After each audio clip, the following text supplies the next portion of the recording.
자, 이렇게 일제강점기에 대한 그들의 수탈과 그리고 우리의 이제 저항을 보고 있습니다. 이제 마지막으로 40년대에 만들어진 요건 꼭 기억해야겠습니다. 대한민국 임시정부의 부대 따라해보죠. 한국광복군.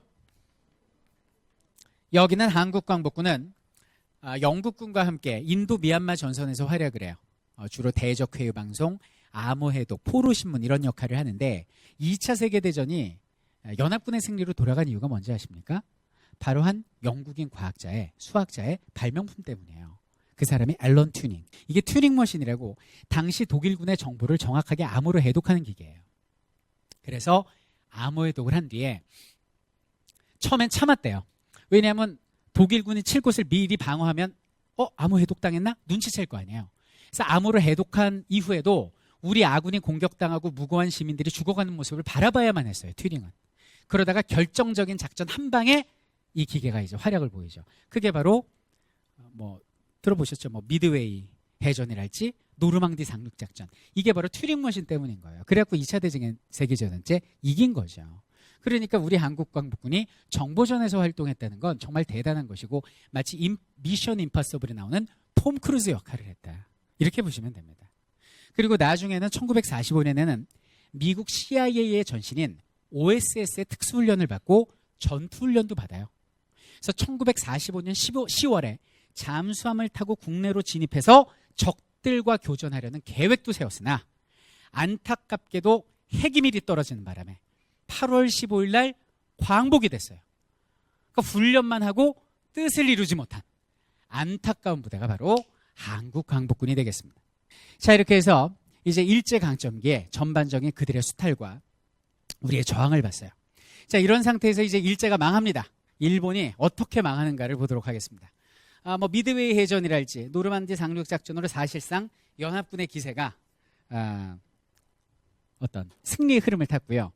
1945년 7월에 히틀러는 스스로 자살을 함으로써 나치는 멸망하게 됩니다. 남은 건 일본이었어요. 근데 당시에 일본 군 수뇌부는 계속 전쟁을 질질 끄는 거예요. 끄는 이유가 뭘까요? 어차피 패전할 거는 알지만 전쟁을 끌어서 뭔가를 요구하고 뭐라도 받아먹고 끝내겠다 이 생각이. 그럼 미국이나 영국 입장에서는 뭐라 그래야 돼요? 조건 없이 항복해라. 무조건 항복하라고 그런 거죠. 그래서 소련을 끄집어 들여가지고 이 소련이요 당시에 지상 최고의 육군력을 가지고 있었어요. 자, 보세요. 여기에 지금 일본군이 다 있잖아요. 근데 미군이 이걸 어떻게 들어가? 상륙을 해야 되는데 상륙으로는 한계가 있잖아요. 근데 소련이 미국과 한편이 되어주면 이 두만강을 타고 세계 최강 육군이 진격을 하면 막바로 일본이 항복할 거 아니에요. 그래서 소련을 끌어들인 게 1945년 2월이에요. 이게 얄타 회담, 우크라이나 얄타에서 만났는데 이때 영국, 미국이 소련에게 참전을 촉구하고 소련이 오케이를 합니다. 그래놓고 소련은 참전을 안 해.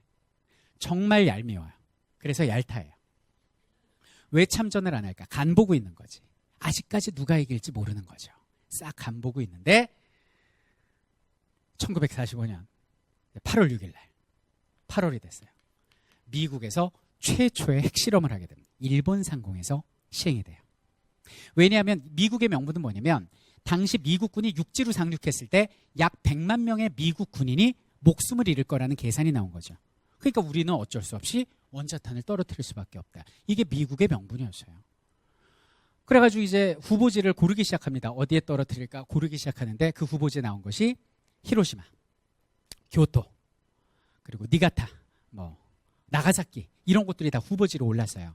후보지로 올랐는데 이 중에서 이제 교토가 빠진 이유가 뭐냐면 당시에 미국의 그 핵 책임자가 투하 책임자가 신혼여행을 교토로 다녀왔습니다. 인상이 너무 좋은 거예요. 그리고 만약에 그 문화의 고도 교토가 날아갈 경우에 일본의 민심이 흉흉해질 것을 두려워서 교토는 제거가 됩니다. 그리고 B29가 뜬 거예요. 8월 달에 딱 떴어. 떠가지고 보니까 밑에 이제 히로시마, 왜냐면 히로시마, 니가타 이쪽에 전부 다 군수 공장이 있는 곳이거든요. 히로시마에 8월 8일 날, 8월 6일 날 원자탄이 떨어진 거죠. 버섯구름입니다. 그 자리에서 7만 명이 죽고요. 그 후폭풍과 낙진으로 죽은 사람은 총 헤아려서 30만 명 정도 됩니다.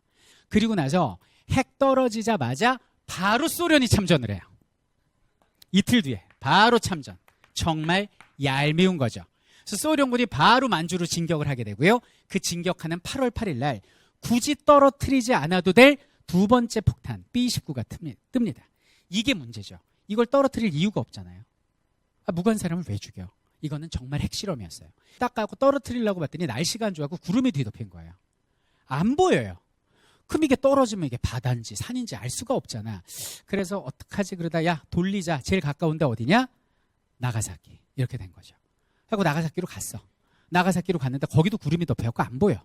그래갖고 야 그냥 이제 그만하자 하고 돌아가려고 그러는데 구름이 갈라지더래요. 그리고 미쓰비시 중공업이 보이더래. 그래서 떨어뜨린 거예요. 이로써 일본은 패망했습니다. 그래서 이 눈부신 사람 눈을 멀게 하는 이 빛이 일본에게는 패망이었지만 우리에게는 빛을 다시 보는 광복이었습니다. 빛을 다시 보는 광복. 아이러니죠. 이렇게 우리는 광복이 됐고 광복 이후를 우리는 현대사라고 부르는 것입니다.